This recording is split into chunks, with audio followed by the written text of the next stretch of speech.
Fala galera, bem-vindos a mais um Occultcast. Eu sou o Gigin, do portal imperiumfortuna.com e atosnegros.com.br. E essa semana começamos a falar um pouquinho sobre uma visão um pouco mais judaica, certo? Do Salomão, baseado na Torá e etc. E diferenciando um pouco a realidade dele com os demônios, né, com o Clavículas de Salomão, por exemplo, e vendo um pouco mais uma coisa mais folclórica e menos ocultismo de internet, vamos colocar assim, ou ocultismo moderno. Porque quando a gente está falando numa visão onde a gente procura a base, né, de um determinado estudo, a gente sabe que são documentos muito antigos, certo? São documentos tipo antes de Cristo e por aí vai. E a gente encontra muitas pessoas procurando Clavícula de Salomão, etc., que são documentos que podem ser considerados jovens, né? Não que eles sejam ruins, não. Só que a maioria deles, na verdade, são reescritos, ou são releituras, ou são visões e etc. que alguns ocultistas atuais, e quando eu digo atual é tipo 1700, 1500, etc., tinham sobre um determinado assunto. E eu gosto de citar bastante o Salomão, porque primeiro porque eu falo muito de Goécia e demonologia, e segundo porque nego metia o nome de Salomão em praticamente tudo para poder vender. Por quê? Porque Salomão, ele era tido como o homem mais sábio do mundo, o rei mais sábio do mundo e o mais próximo de Deus vivo, né? Então, se você metesse ali, olha só, isso aqui é baseado nos ensinamentos de Salomão, você, obviamente, ia conseguir um público cativo, né? Do cara que era o fodão, filho de rei Davi, por aí vai. Então, o que acontece? A gente já deu uma olhada aí nas duas primeiras partes do Diário de Bebedeira de Salomão, que ele teve, na verdade, pouco contato com demônios, vamos colocar assim, né? De acordo com o conto, nós tivemos o acesso de Salomão a 2 demônios logo de cara, quando ele estava procurando pelo vermezinho lá, o inseto, que era capaz de comer pedra, né? Shahim, se não me engano. E o engraçado disso é que Deus, né, em sua divina bondade, etc., chega pro Salomão e manda essa, de que ele vai ter que construir o templo dele, vai ter que fazer cortes perfeitos, porém não pode, no caso, usar metal, né, ferro, no caso, não pode usar ferro, e não vai poder deixar restos de pedra e etc. para trás. O que acontece? Como você iria conseguir, né, tipo, cortar a pedra e etc., fazer os ajustes na estrutura de um templo daquele jeito, certo? Sem que você utilizasse nenhuma ferramenta de metal. E aí, obviamente, magicamente deveria se utilizar um ser mágico, um bicho mágico, que iria comer a pedra para você e fazer todos os detalhes, etc. Bom, a gente imagina que isso seria tipo, você tem que fazer algo impossível e Salomão foi lá e fez. Só algo só impossível porque alguém ainda não fez. Só que a gente vê essa história de uma forma um pouco macabra, porque se você for parar pra pensar, o Salomão, ele era o queridinho de Deus, o cara já era o homem mais sábio de todos, só que esse tipo de sabedoria não se encontrava entre os homens, e o Salomão, ele era o rei dos homens, e ele era o mais sábio dos homens, e esse tipo de sabedoria ele só iria encontrar com demônios. Então, por conta disso, o Salomão teve que ir tratar com demônios.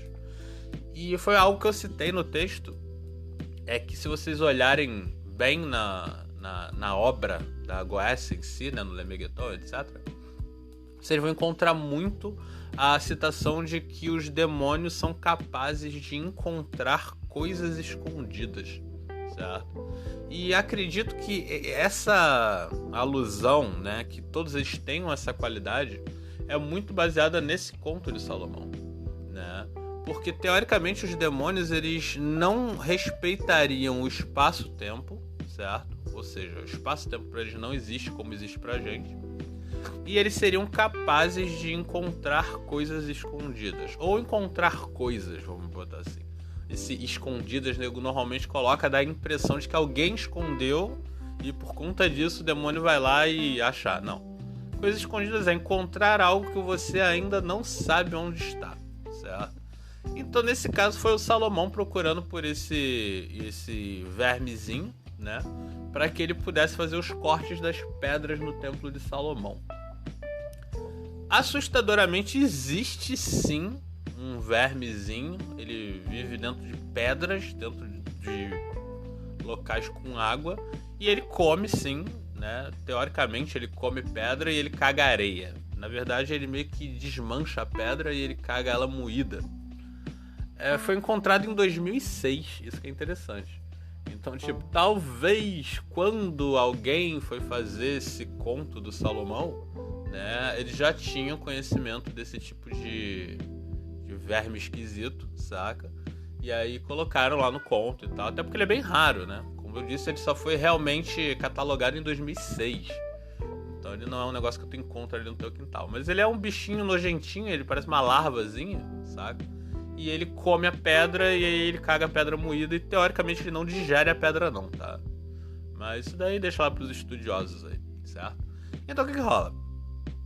E aí o Salomão, ele tinha que encontrar onde esse tal verme existia. No conto, obviamente, eles deveriam ser uma espécie de cupim louco e tal, que comeriam a pedra para fazer o templo. Então ele chama, né, os demônios, porque os demônios encontram essas coisas.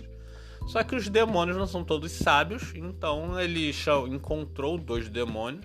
Lembrando sempre que o Salomão ele tem o grande poder dele graças ao anel que Deus deu para ele, né? O anel de Salomão e uma corrente com 72 letras que representam o nome de Deus, né?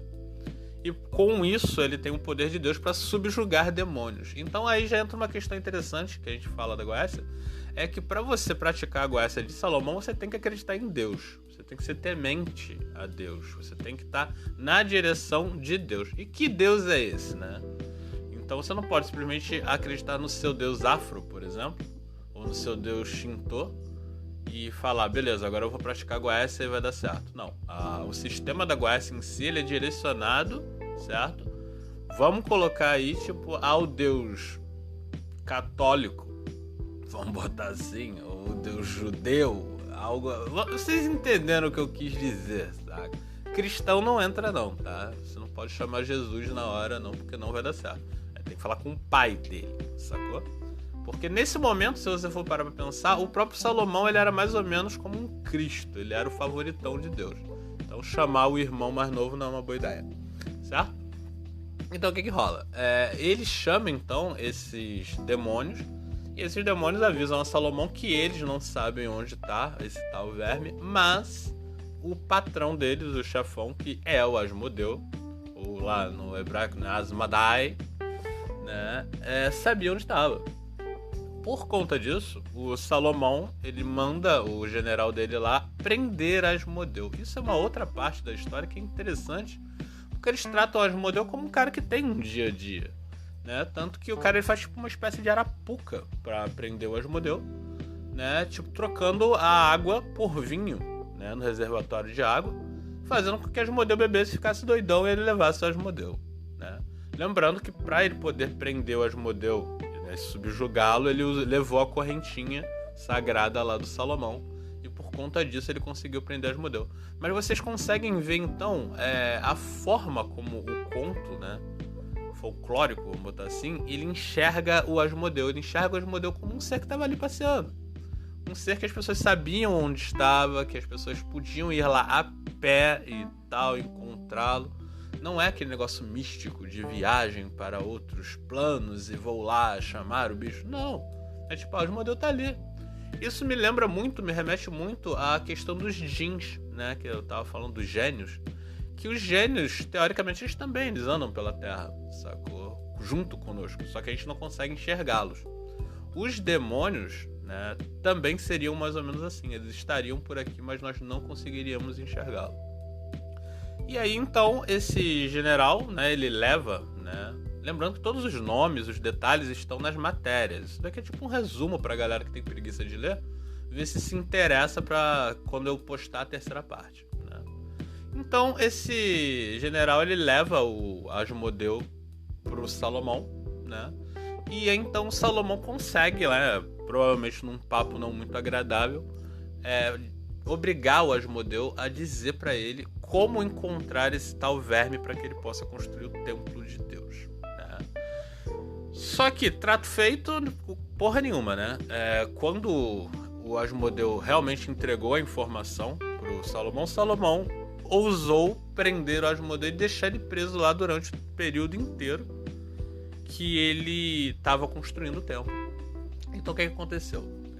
Eles durante esse período todo tiveram muitas conversas, e é onde eu acho que tem a base da Aguaesha Luciferiana, onde eles batem papo com o bicho, né? Eles batem papo com o demônio, eles seriam baseados nisso, mas eles esquecem que ali era tipo o rei dos homens e o rei dos demônios batendo papo. É muito filosófico se vocês pararem pra pensar, mas nego enche a cara, fuma maconha e acha que tá batendo papo com o demônio. Então fazer o quê? Esse é o resumo, certo, gente, do que foi postado.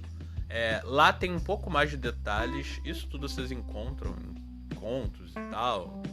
Clavículas de Salomão, vocês encontram nos contos de Salomão, encontram no Testamento de Salomão, que também já foi postado aqui, certo? Isso daqui é só um resuminho da semana, porque faz tempo também que eu não gravo um podcast, mas é para vocês ficarem um pouco interessados e antenados no que tá rolando no portal. Então, galera, já estamos batendo os 10 minutos, né? Então, por hoje é só.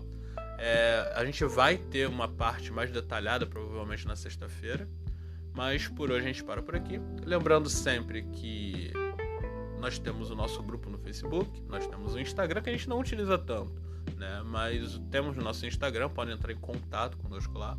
Temos o grupo do WhatsApp, esse sim é bem movimentado. Temos Atos Negros, a Imperium Fortuna, e temos o nosso Apoia-se. Se você gosta do nosso conteúdo, quer ajudar, apoia. A gente tem o nosso Pix também. Qualquer valor, gente, podem, né, no caso, doar, porque a gente utiliza todo esse dinheiro para pagar o próprio site, certo? Felizmente, a gente já conseguiu esse ano pagar todas as contas do site. Então, agora todo o dinheiro que entrar vai ser para o investimento do nosso aplicativo para Android, né, do portal. Então, quem quiser lá no Apoia-se, acho que começa com R$2, gente. Entendeu? Vai de R$2 até R$50 por mês. Então, quem puder ajudar, Pix, Apoia-se, a gente agradece. Então, por hoje é só. Até a próxima. Fortuna.